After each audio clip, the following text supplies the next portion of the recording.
Coming to you live. The baddest radio TV talk show around. My better, my better, my better, my better, my better, my better. We got everything politics on the screen. We got everything media TV. We got everything politics on the screen. My better, my better, my better, follow my better. Introducing your host and co-host, Kevin Nicostiba.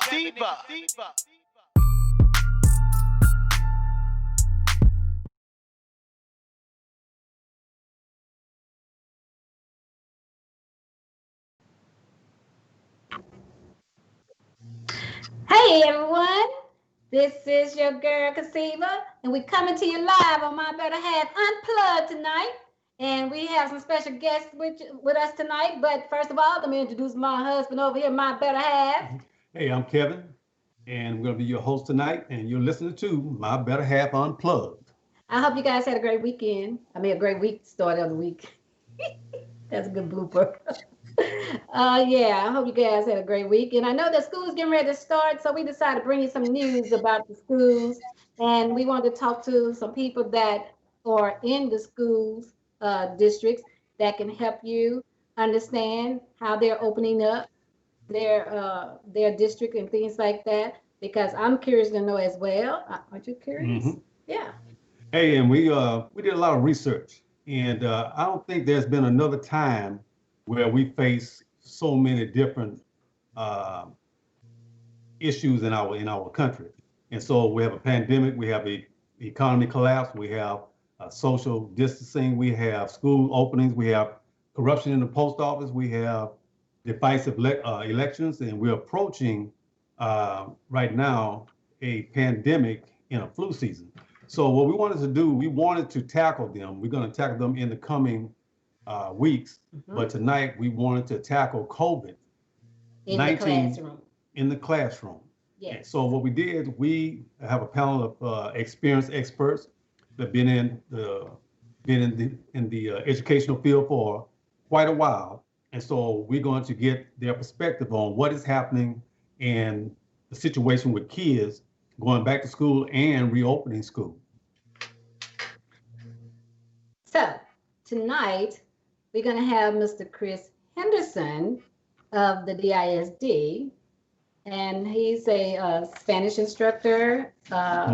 But he's the assistant pastor of Hope Baptist Church with his father, and he has been a teacher for 20 years. Yeah. So we're gonna bring on Chris right now. Hello, everyone. Hey, Chris. Glad you can join us tonight. Thank you so much. I appreciate the opportunity. Yeah. So I know my husband was trying to tell them a little bit about you, but we'll let you tell them a little bit about yourself. Okay. All right. Well, I'll keep it short and concise. Actually, I serve now as the lead pastor for our church, and I was formerly at Dallas ISD, now with a different school district. I've taught all levels of Spanish, ranging from 1 through 5, and mostly in the high school area.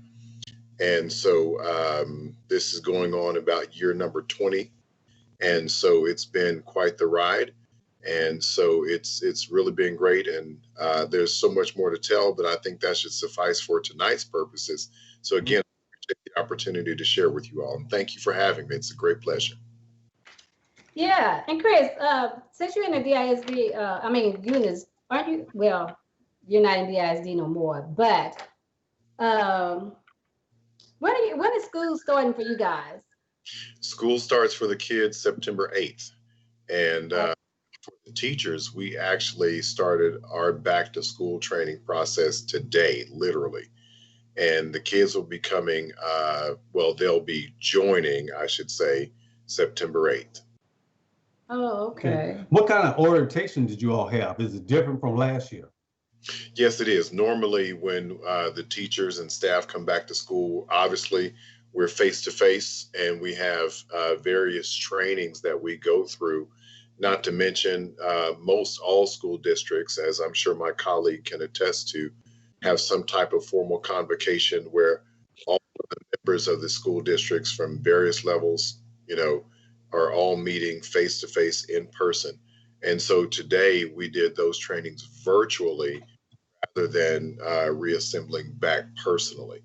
So they range from now learning more about technology, how to use technology more effectively in the classroom. That's the bulk of the conversation, as you can imagine, for obvious reasons.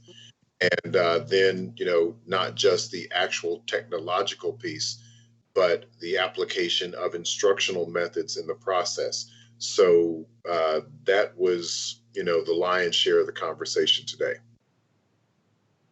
So I have a question. Do you think, because me personally, I don't think schools should be opening right now, but that's my personal opinion. I don't have any young kids, so, but do you think schools should be reopening back right now? Well, I think it depends on how you define reopening. If you're talking about should we have school, then that answer would be, for me personally, an emphatic yes. Now, Well, at that point, yes. Yeah. now, if you're talking about should we have school in its normal fashion in a face-to-face context, I don't think that we're ready for that on my personal perspective. There are a variety of reasons why I hold that opinion, but especially, well, I've only been in the high school level. I haven't done the lower levels, K through 6, K through 7, that kind of thing. But from perspective, emphatically not. Yeah. That's what I was talking about, what you Right. just said. So I feel the same way. My sentiments exactly. So when you all had orientation today,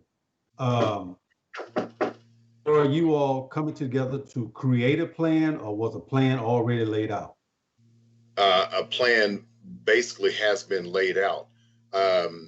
Can y'all? I know we are live, but someone just knocked on my office door, and so I'm so sorry. I don't know who this is.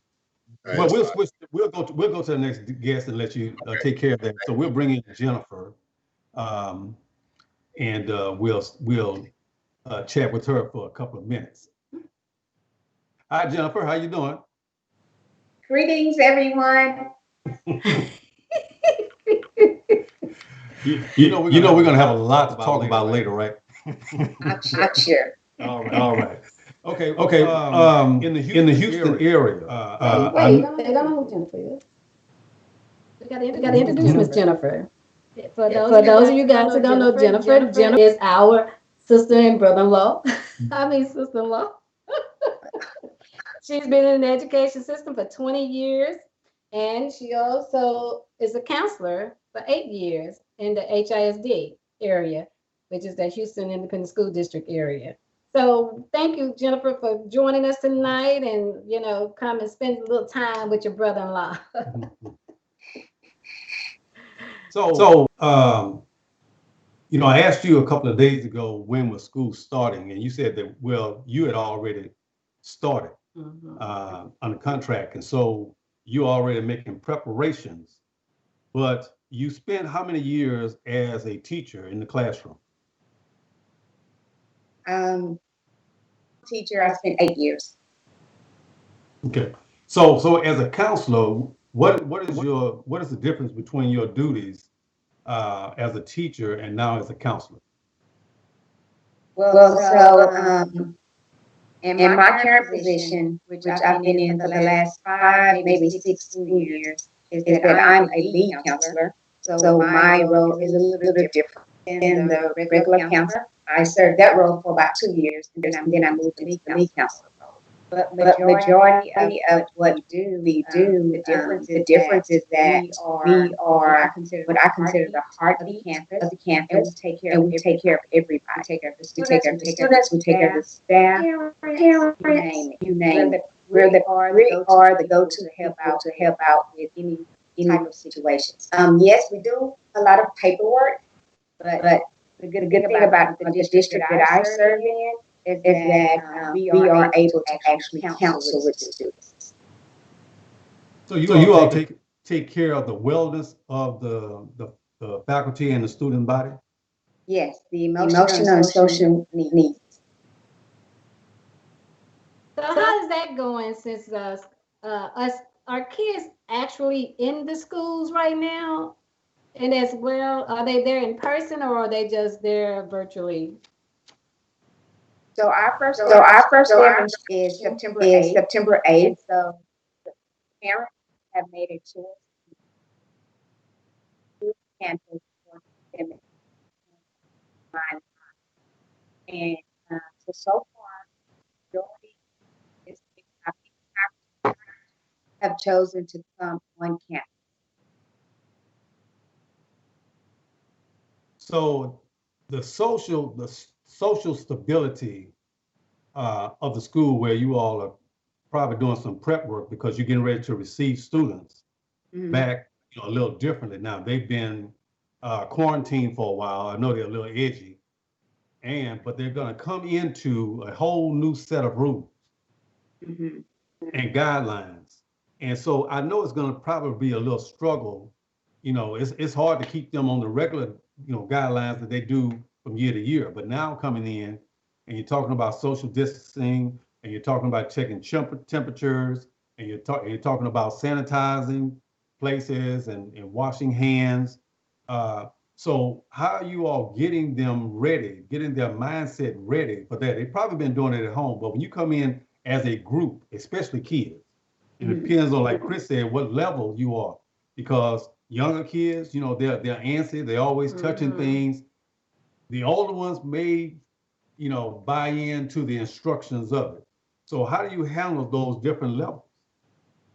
Well, so I'm at the high school level, which the hard hits, but we have been doing a lot of communicating. So our district has pushed out a lot of information through their website, through phone, telephones, through tweets.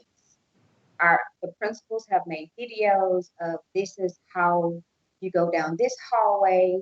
You have to wear a mask. You have to your ID badge. A lot of different. They make videos with different situations so students are aware when they walk through those doors. They're a little more prepared of what they're going to encounter versus coming in the doors, not knowing what to do, how to do it, where to go.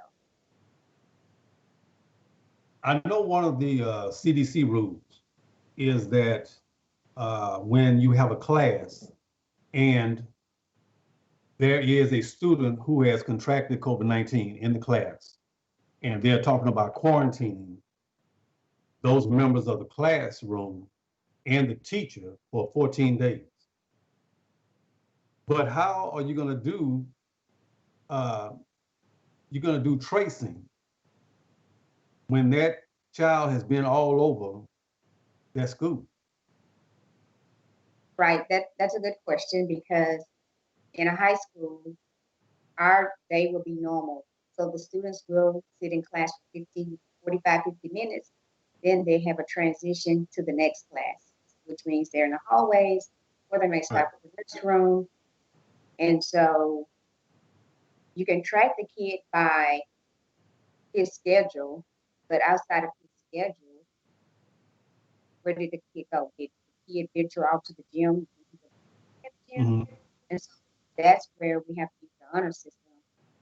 And then we have cameras that we can utilize to watch to see that student is actually working. So that instance, we heavily rely on the integrity of the student, but if he doesn't have that, hear that, then we can be track that. And then also with our communication to faculty, they had to see the student in the area today.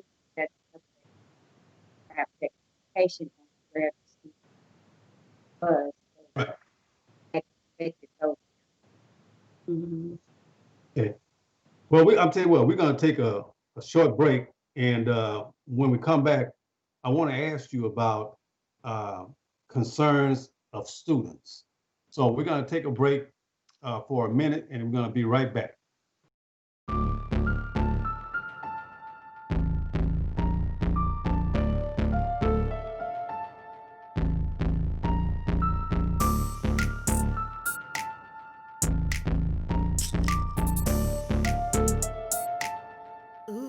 Ice cold. Freeze pop.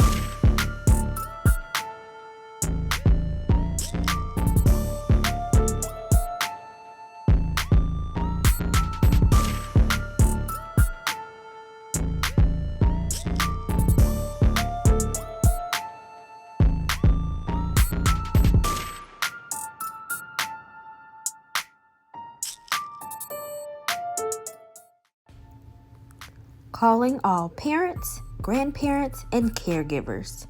Do you have children ages 7 to 16 years old? Are they bored in the house and in the house bored? I have the solution. I am so excited to announce that Tomorrow's Purpose registration is now open. Come join us for our first virtual summer literacy camp. Let us help foster the love of writing in your child. We will be offering your kids an opportunity to learn writing skills to create their own book, become an entrepreneur, learn how to create their own YouTube channel, as well as social emotional learning, healthy eating, and arts and crafts will be taught. The starting date was July 23rd, but there is still time to sign up. We meet every Thursday from 7 to 8 p.m. Central Standard Time, and the cost is only $20. For the registration form, go to Tomorrow's Purpose Facebook page or send an email to tomorrowspurpose@gmail.com or head over to the link tree, which is linktr.ee/ the letter B as in boy, the number 2, Carol, and click on the link for the virtual youth literacy camp. We look forward to your child participating in our program.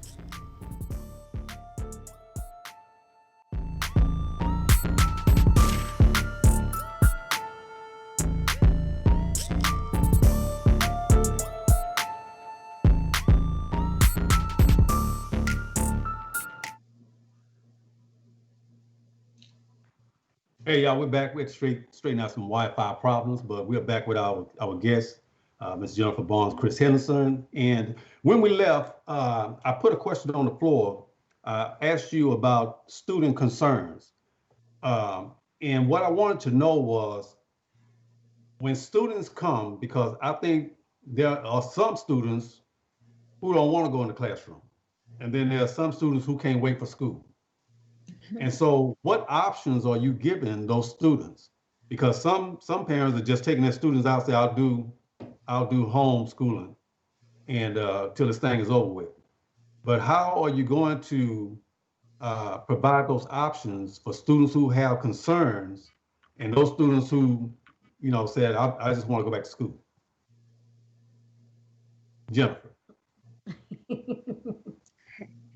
Well, our district has given the parent the option, and so it's really not the student preference, but the parent is the one who gets to make the decision. And so, like I was saying earlier, most of the students want to come back. Those students who don't want that, then the parents are not making it because, and I'm sure we'll talk about this later, but the mental state of the child is very important. So if you force them to be somewhere where they're not going to perform, and it's going to be not going to be a good situation for the student or the parents. So they do have a choice, and the state, the DEA has allowed each parent to make that choice. So that's a good thing. And I'll let Mr. Chris talk about this. So Chris, I know you handled kids for a long time, and a lot of your kids became attached to you. Because you provided mentorship. Even when you weren't a counselor, you provided mentorship. And so you were Mr. Chris. You had a reputation in your district. So what is it, just really outside of the administrative process, how you are encouraging, children through this process in this pandemic and not knowing exactly what's going to transpire? Yeah, that's a legitimate question, Brother Kevin. And the reason why I say that is because, to be honest with you, it's not, any teacher, if you talk to any teacher who's been a teacher for any length of time, their kids could have graduated in 1901 and they are still my kids. It doesn't matter if they're 40 years old, you know, and I think every teacher would agree to that.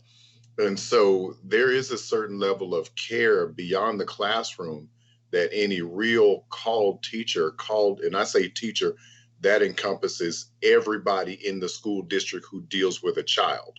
You know, it doesn't denigrate or dismiss any other position. For example, like Miss Barnes here, I know that she's a counselor on paper, but if you're dealing with a kid, in my estimation, you're a teacher. I don't care if you're a bus driver or whatever the case is, you're a teacher, you know.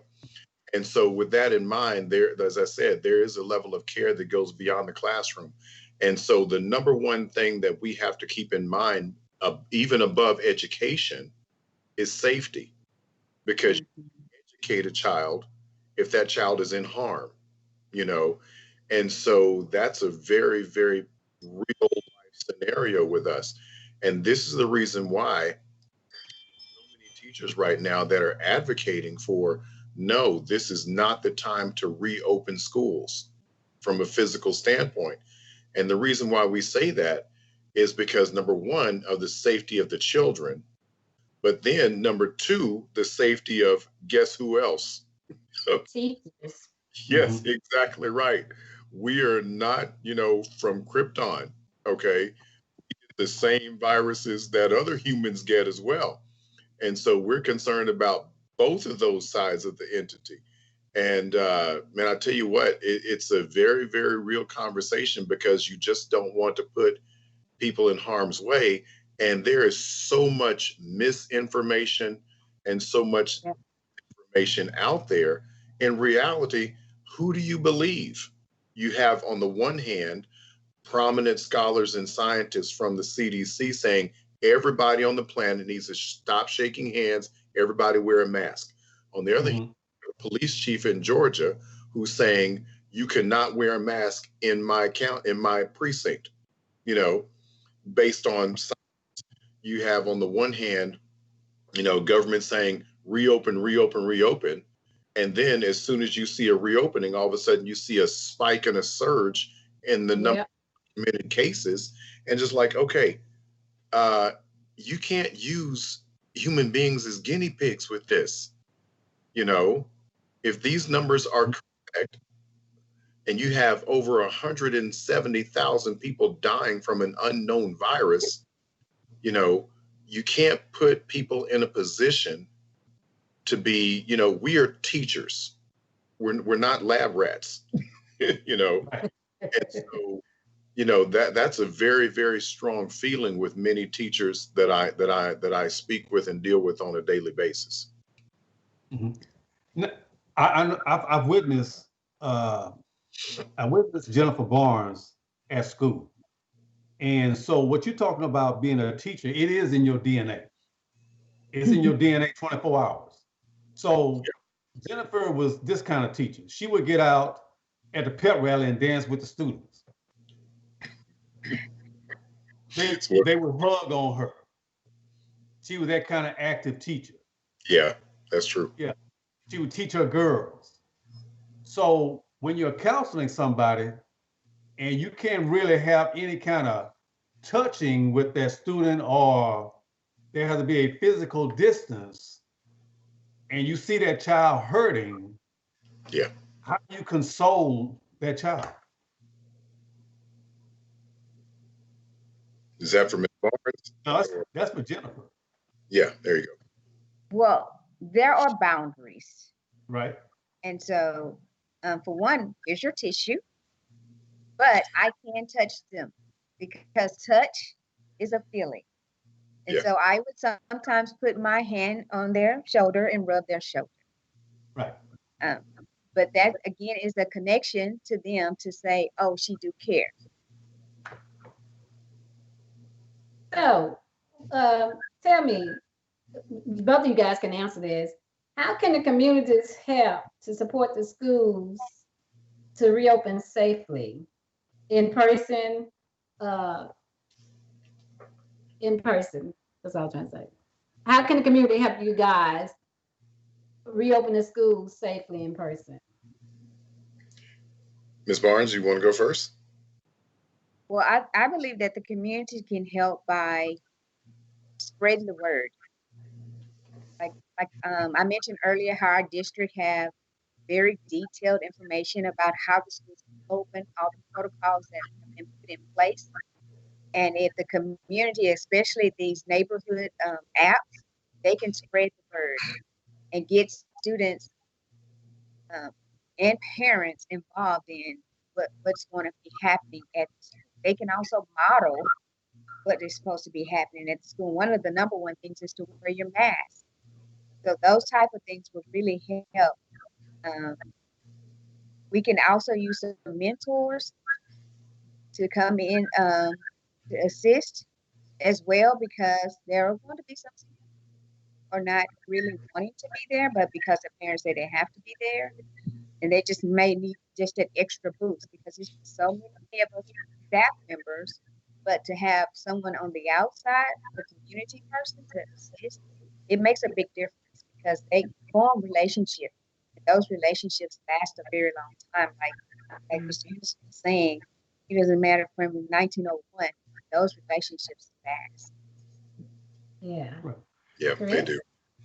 Yeah, I would say when it's determined, comprehensively determined, not arbitrarily based on geography or politics, when it's determined that it is safe to go back into the schools, I believe that one of the biggest things that we can do as a community is, number one, to support your local campus leadership.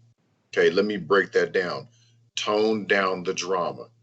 Okay, Mhm. because let me tell you something. Schools, as you all know, are microcosms of society. There are no Right. parameters on public intelligence, and there are no parameters on public ignorance.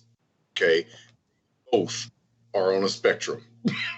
you know, so when it comes to dealing with that drama factor, uh, there is we call it a triangle in certain areas where you have student, school, parent. Those three sides of the triangle have to work cohesively in order for there to be a really solid foundation for education in the classroom. Case in point, I deal with freshmen. Freshmen, yeah, they're in high school, but they're really graduated eighth graders. They don't really wake up and figure out they're in high school until about February, maybe, you know. And so you're going to have kids running around coughing on kids, talking about they were playing, Mm-hmm. touching kids, saying they were playing.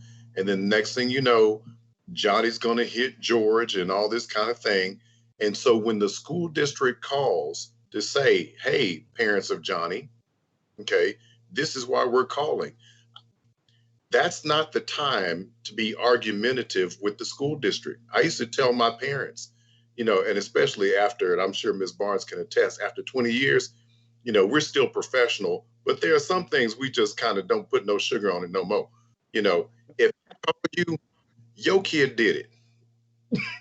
Okay. Right. If I call you, this is not me just picking on your child. Okay. So we need you to support your local administration, support your teachers, because no teacher in his or her right mind is just going to call out a kid for no reason. And not just for those instances where kids may be acting out, but also support the process. This is Yeah. for all of us. You got Yeah.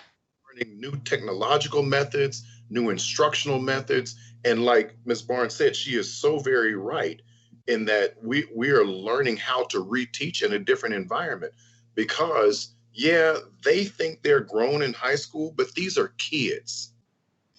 Mm-hmm. And even in high school, kids still get excited when they see a sticker on their paper.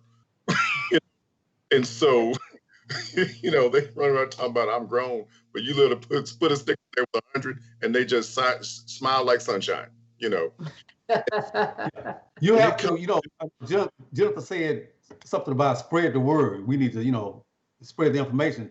But there's a lot of misinformation out there, and you have kids that come from different areas, different backgrounds, and everybody's coming, and they come in and start talking about, well, black folk can't catch it. They say kids can't catch it. So how do you detox that information? Because a lot of people they're strong-minded.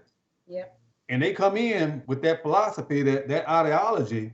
Yeah. And then you have to turn around and then, change, that mindset, because that misinformation spreads before you even get to it. Right. And this is calling for us as leaders in the school system to really redefine the paradigm of how we do instruction and relationships. Mm-hmm. Several school districts, including the one that I'm a part of, we had to actually map out, beginning in the spring, we had to map out what should this look like. Now, this is a challenge.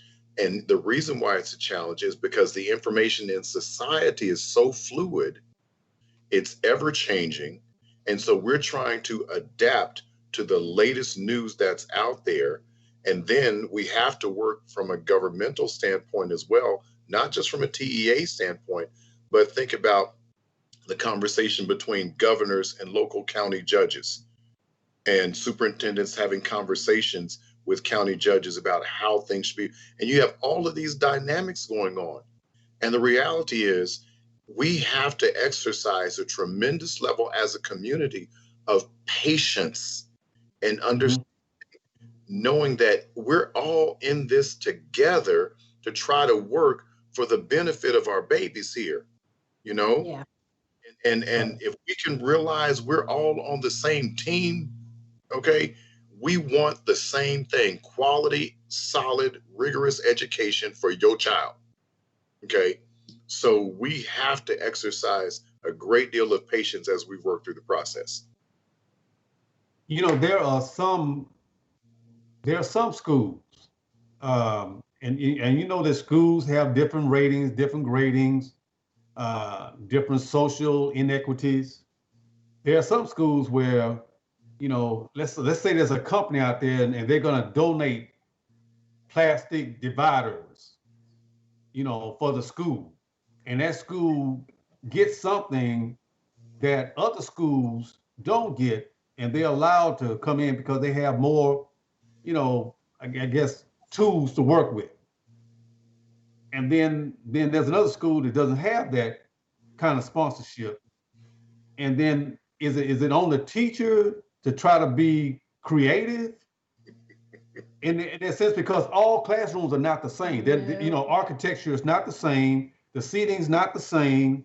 So some of that put on the teacher to kind of be creative to keep the class distance, or is it just a structure that's throughout the district?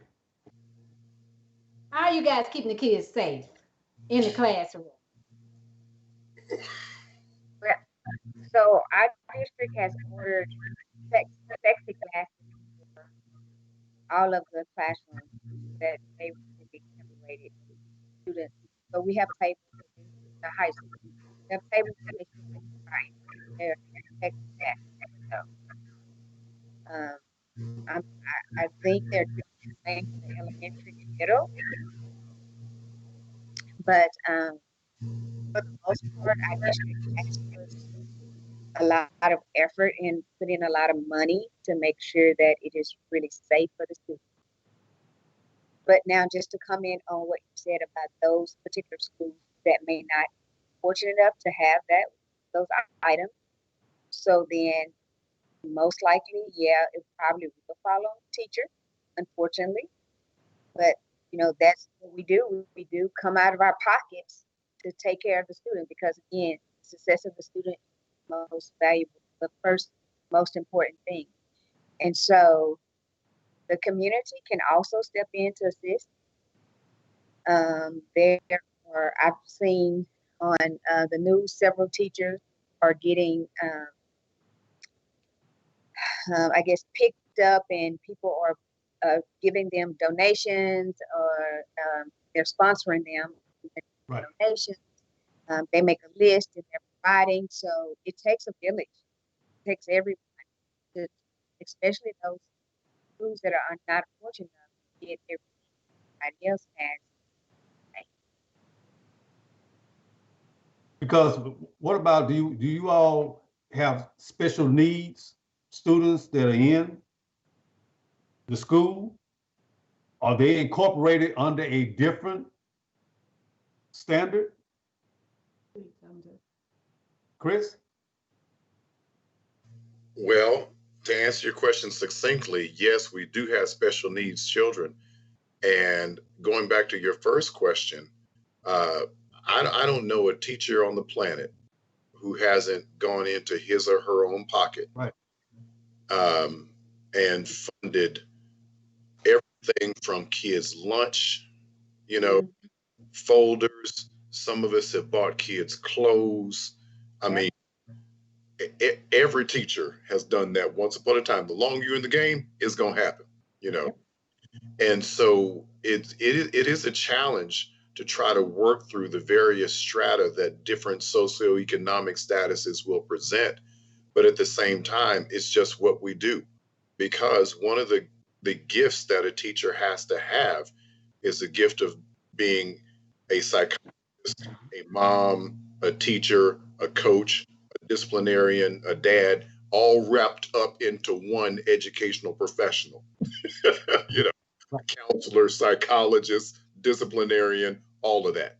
So yeah, that will be an issue that we have to face as teachers. But you know what? You kind of know that going in the game. I mean, like I said, especially as long as Miss Barnes and I have been in this for over, you know, a decade and a half, almost 2 decades, we know what to expect. You know, we're now the difference is this year, I know for us, we're not doing any school supplies in the building once kids come back, because there will be no touching of anything, or at least on a very, very reduced level.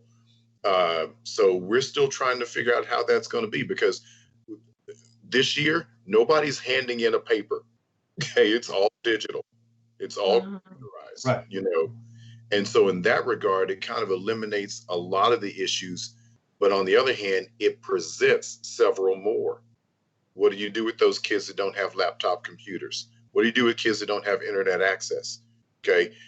And like special needs kids, I know one of my babies last year was in a wheelchair, and I know the counselors, they physically had to help her with her personal hygiene through the day. You know, that involves physical contact, and there's Right. no way around it, you know. Some ushers at school. You know, yeah. I mean, because you know, she had a physical incapability, and she is in a motorized wheelchair the whole day, you know. So counselors had, you know, to physically help her go to the bathroom, physically help her take care of her hygiene needs and such like that. And that requires physical contact, you know. So how do you work through those things? Well, that's what's on us as educational professionals to try to figure out in such a way that helps the kid, minimizes our exposure from a safety standpoint for us, and minimizes district liability, because you have some parents out there that will say, well, when you touch my child caught COVID from you, or you you know, all kinds of stuff. Right. That's what I was going to ask you, you know, because I do believe that people think that once you guys open that school back up, and COVID going to increase in kids. You know, I'm one of them. You know, I think one of the reasons that they are so on opening schools, because we don't really, you know, realize how the schools affect the economy. Well, not only that, the social emotional learning for the kids, when they don't have any contact with other kids, and they don't understand why they can't go out, and why they can't hug on their friends or play with their friends or stand next to them, that's having an effect on them as well. That's why they need to be back in school. Well, they make those adjustments kind of at home. But what I'm talking about, farmers depend on schools to, you know, for their produce to go to different schools. You know, Office Depot depends on supplies being sold. Now the school is almost paperless. And so a lot of times these businesses are subject to financial setbacks because schools are not opening, because they're vendors. So those vendors, they wait out the summer, but they make most of their money in the opening of schools, sports, equipment and all that kind of stuff. So when that goes down, the economy even, has a setback. So some people are rushing this because of dollars.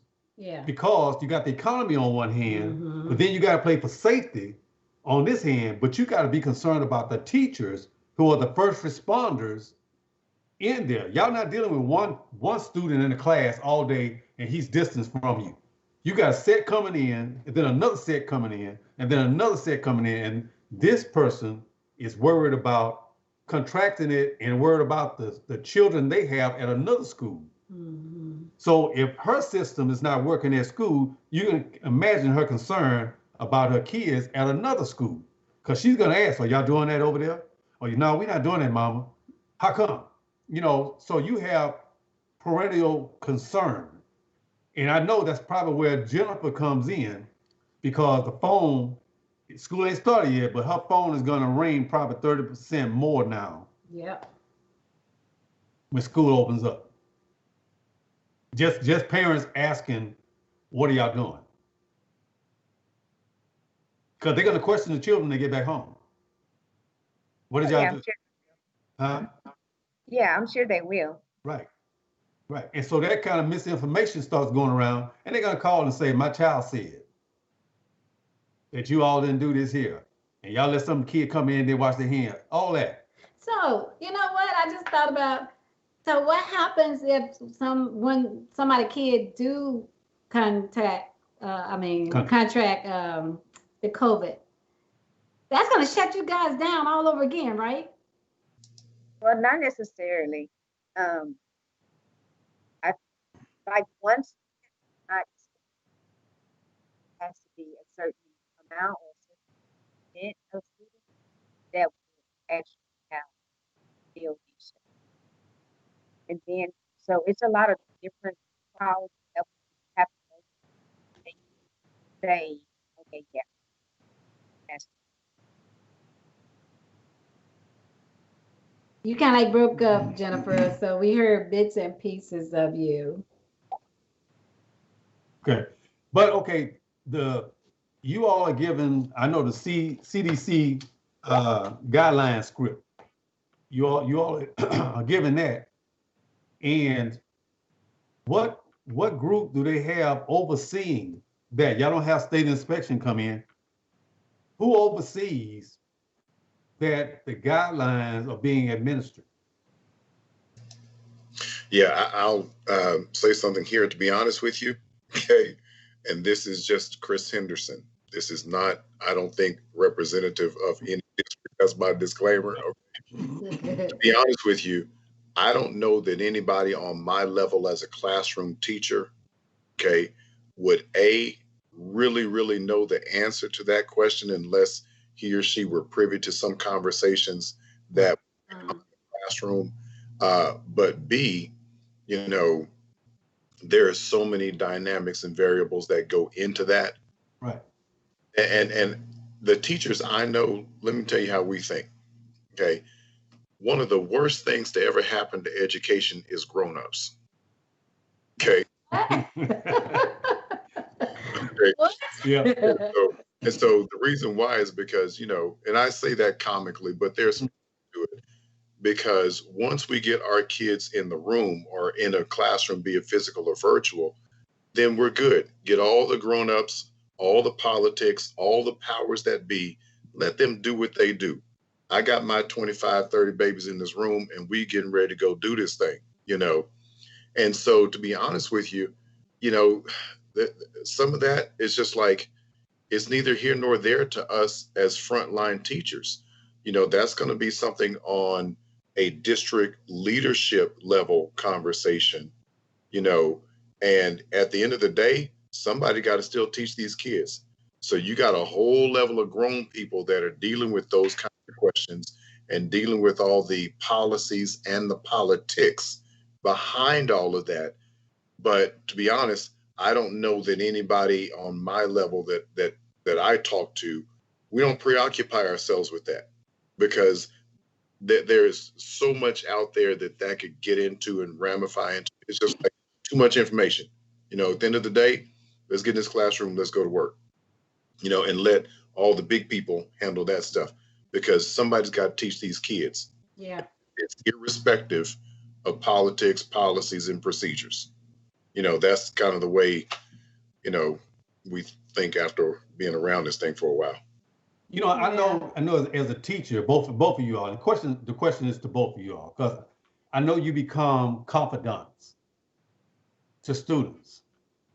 And sometimes something in a child that the parent doesn't even know, because they confide in you, and you have to be a gatekeeper to what they say. They probably would never tell their parent, but you have to be a gatekeeper to what they say. And kids are going on that you probably still have in your mind, I hope he makes it, because you heard his problem.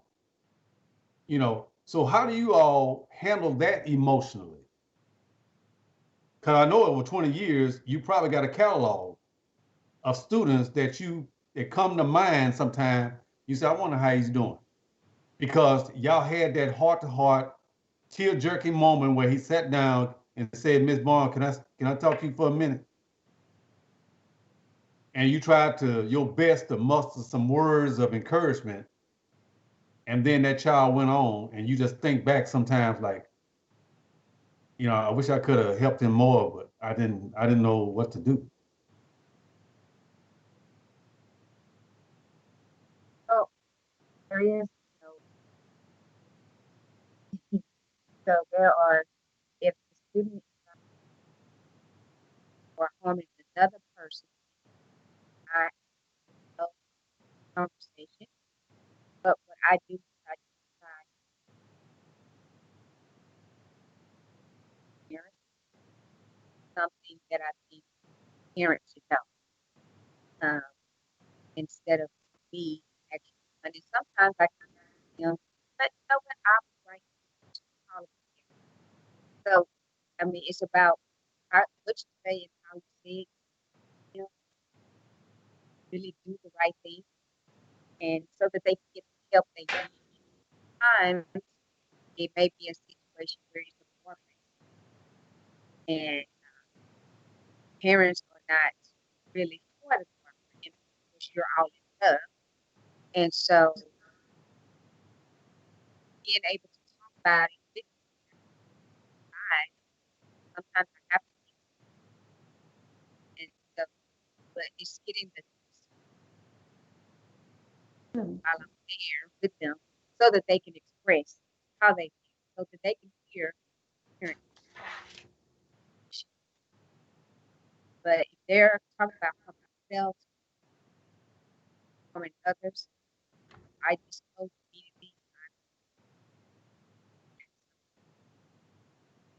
immediately. Okay, Jen, we can't really hear you because you're going in and out right now.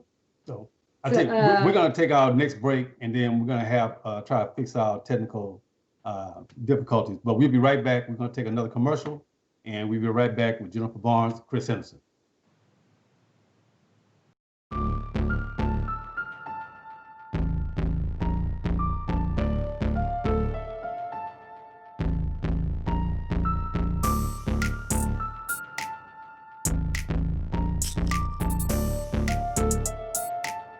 Ooh, ice cold. Freeze pop.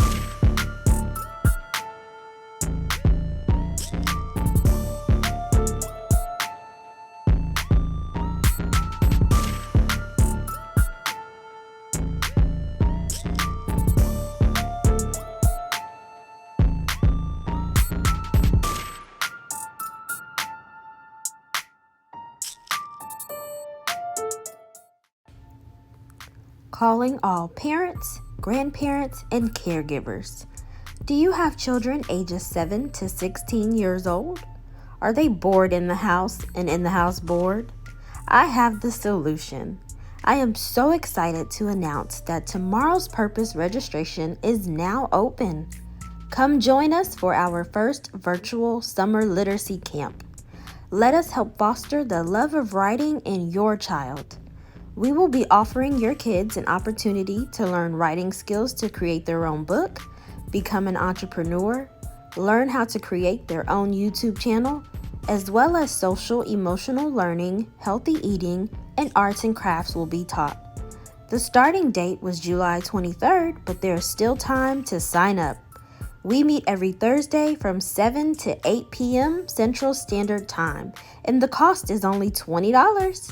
For the registration form, go to Tomorrow's Purpose Facebook page or send an email to tomorrowspurpose@gmail.com or head over to the link tree, which is linktr.ee/ the letter B as in boy, the number 2, Carol, and click on the link for the virtual youth literacy camp. We look forward to your child participating in our program.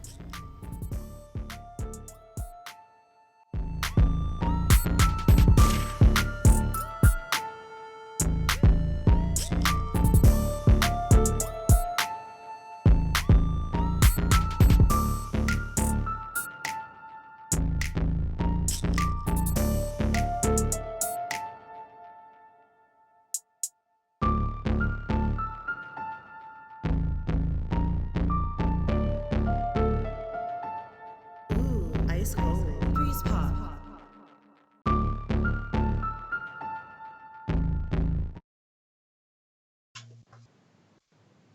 Okay, we're back, everyone.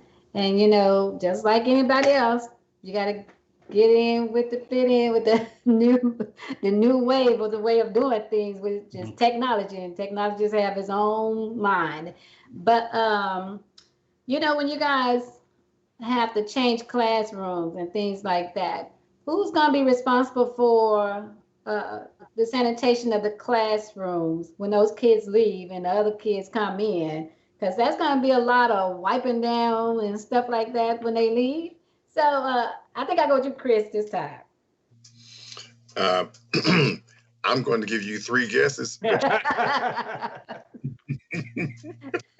Remember that list of things that we said we Things to do. Right. Yeah. Right. Let's go and put custodian/janitor on there as well. Right. And that doesn't disrespect the people who are the true keepers of the environment of a school building, because you can't find those folks. Some of the most important people in the building are our custodians. Yes. Right. When it comes to the daily, switch class, another group come in, another group out. Yep. Yeah. That. We can't, we go out, we can't even find Lysol. And they said they just store it up, for the schools. Mm-hmm. Store up in the warehouse. Sometimes they confiscate the truck that's coming in. And so when because I teach cross-contamination. I do in-services, on environment cleaning. So because there's so many high-touch spots in school.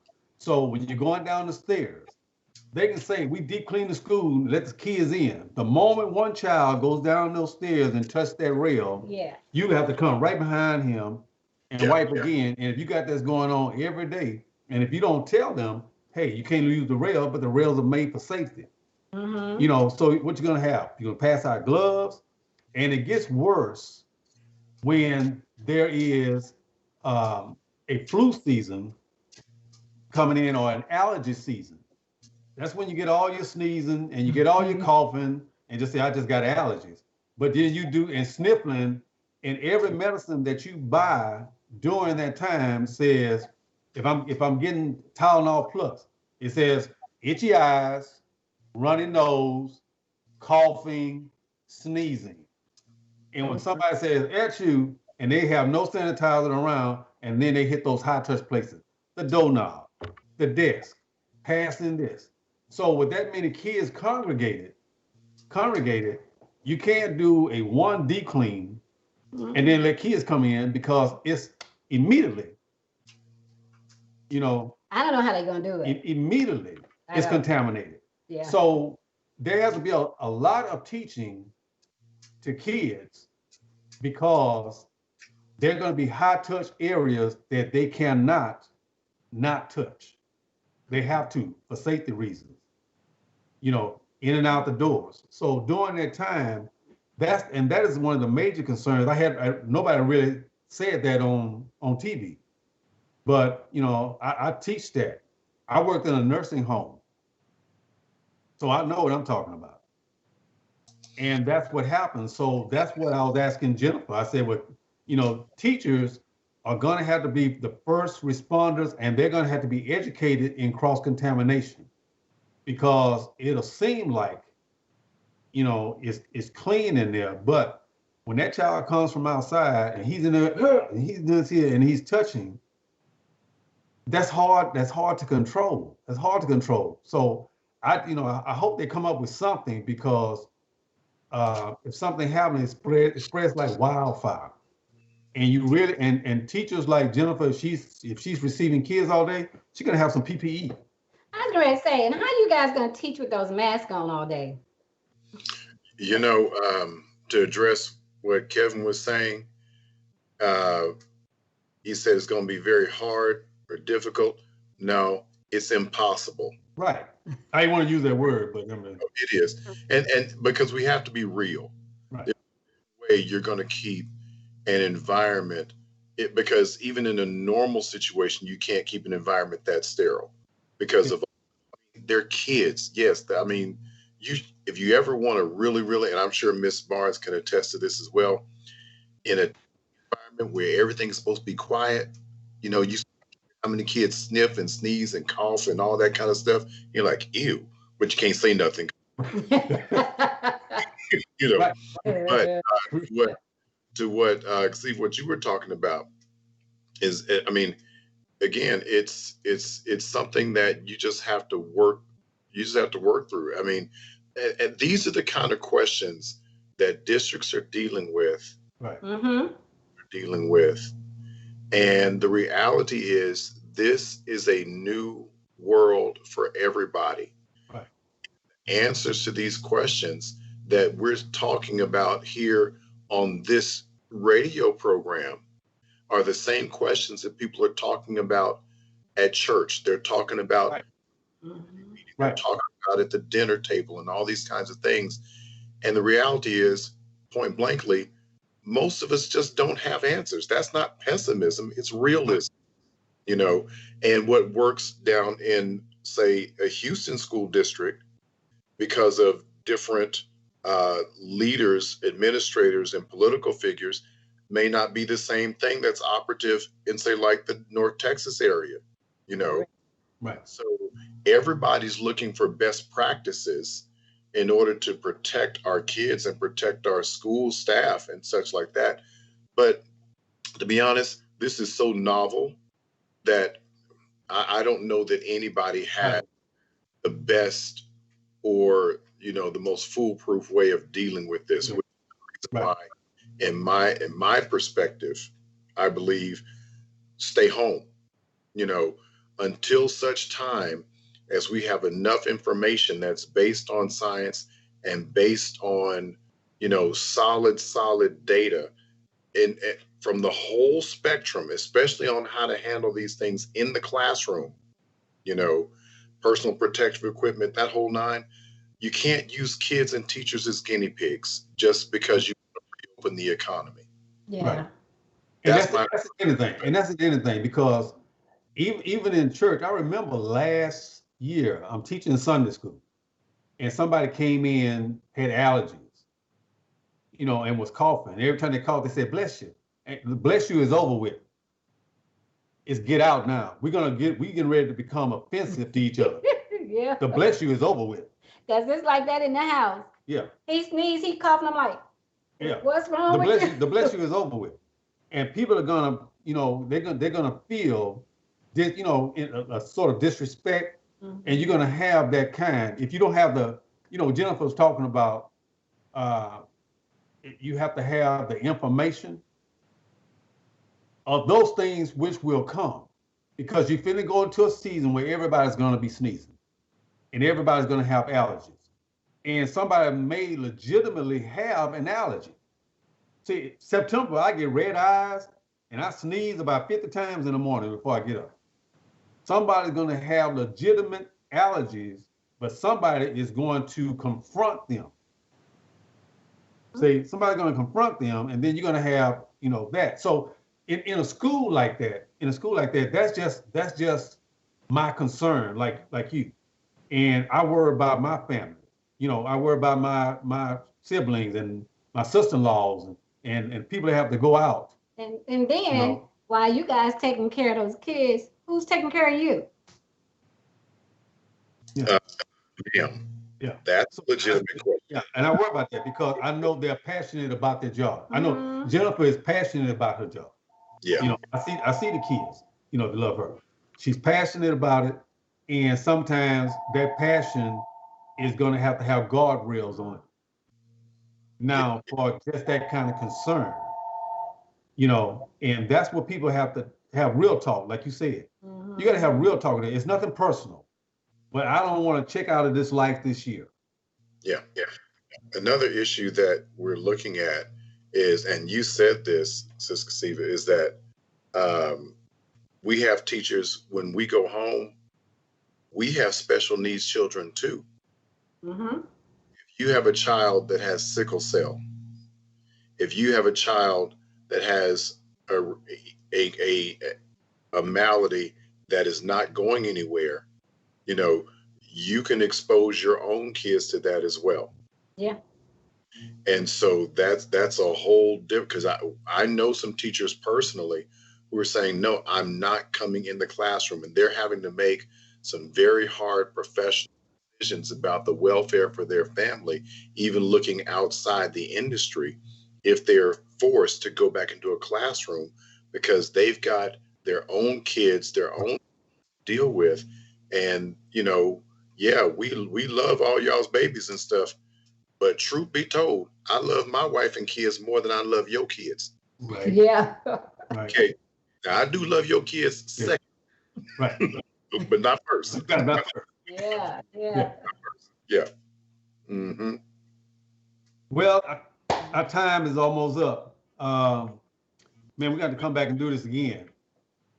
It's one thing about it, it's trial and error with this, Wi-Fi, even CNN and MSNBC had the same problems because, of connection. But we'll come back when the classrooms start and see how their attitude changes. Because these next 2 months are going to be critical months. Mm-hmm.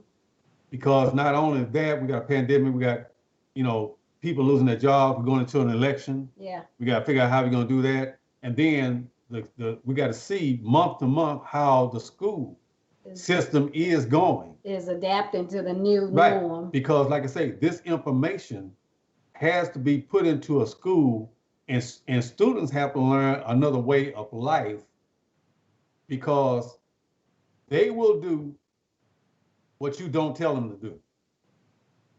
They will do it. So I just hope that we don't have this doesn't become catastrophic. Yes. And in a place where we can't handle it, because we can handle adults being quarantined and then in a hospital, but when your child is in there and they won't let you in to come see them, you can kind of get away with burying your parent and not see them, but not your child, not those graveyards they were putting out in New York, not your child. So we have to really, really be on guard. We got to educate our kids, but we got to be on guard also. So I just hopeful that it works out. So we're going to check back with you guys in September after school start. Yeah. And see what you guys are saying then. And somebody's going to have to Huh? Here's something else that's adding on to when we left in March, we didn't have this issue, Black Lives Matter. So that's another thing that we're having to consider when it's come back on top of COVID. Well, hold on. Forgot about that. I forgot about that. You gonna have to deal with that, huh? Yes. Why you got to deal with that? What? Because kids are coming back more militant. Yes. Okay, gotcha. Oh yeah, they are socially conscious now. Yeah. Right. About every little thing. Yeah. Yeah. So I understand. I understand you. But You we know. definitely will be back with you in You know. September the 8th, after September the 8th. Yeah. Those people like you and Chris, who have already established a relationship, Mm-hmm. you know, of love and trust with your students and a reputation, can be a catalyst to that kind of healing, you know, in there. But the teachers that's coming in trying to soldier something with these kids now, and they came out the streets with tear gas and stuff. What you gonna do? Right. What you gonna do? They've been arrested. No, what you gonna do? Right. So it's you're right. That's a whole nother issue that we haven't even addressed. Yeah. You're right. Oh man, they don't pay y'all enough. No. They don't. We run a summer camp, and that first thing I said, they don't. I was looking at the kids. I said they don't pay y'all enough. They don't. You know, to be social worker and teacher and mom. And janitor. Yeah, they don't pay y'all enough. Chris, thank you. They don't pay y'all enough. Like Yeah. Mr. Henderson said, we're not in it for the money. We're in it because it's in our hearts. Yeah. Right. People up there are in institutions, like they talk about, you know, they talk about the FBI or talk about, you know, people that work in the government. They're not in there for the money. They could make money out in the secular world, but they have a passion for teaching kids. It's rewarding, you know, what they do, and but they don't pay y'all enough. They don't pay y'all. That's a whole nother show unto itself. Well, man, I don't know what they're thinking about. I don't know what they're thinking about, but they don't pay y'all enough. You want to do that show, Chris? You know what? I don't know if y'all want me to do that show. I bet them teachers Yeah. want you to do that show. I know. Because you are the people who make millionaires. Y'all are people who make millionaires. If they didn't know how to add, know how to read, Oh, know how to do their numbers, and they wouldn't be millionaires. mm-hmm. See, so that's what I'm saying. You know, y'all to get 10% of their wages when they leave. Yep.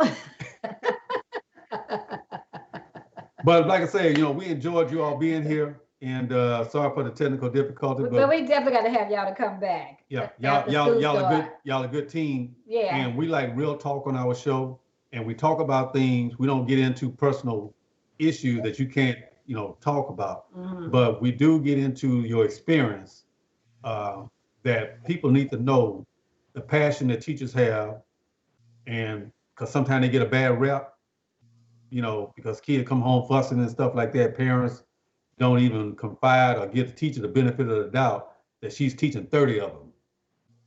You know, and some parent come down and jump on the teacher, and it's your child running wild. So you all, you know, make a good team. So we're definitely going to have you all back and see how this thing goes as far as the school, and so that we can get feedback to the community, Mhm. and so they can know that our kids are being well taken care of as much as possible, Yeah. and then put in our information about cross-contamination and coronavirus, and hopefully we can get through this thing without the loss of many people. And they getting it from first responders. Yeah. Right there in the classroom and in the school. Yeah. Yeah. They should have put y'all in that bill that they passing. Should have given all teachers should get $20,000. Mm-hmm. Yeah. Mm-hmm. Hazard pay. Yeah. Because you definitely putting your life on the line Hazard now. pay. Yeah. Yeah, because y'all in the ICU right now. Ooh. And you Yeah. just Y'all in the ICU right now, for real. Not as far as the pandemic, but y'all in an emergency ward. Mm-hmm. That's where you all are. You're in an emergency ward. These kids, man. So that's what I'm saying. So, and I just want to thank you all for being here. Thank you, Jennifer. Thank you, Chris. And And I'm wishing nothing but the best for you guys, but I'll see you back in September. look forward to it. all right. Okay. Well, that's the end of our show. Okay, and we're signing off. And man, everybody be safe. This is my better half, Unplugged, and we'll see you all next week. Good night. Have a good day. Bye.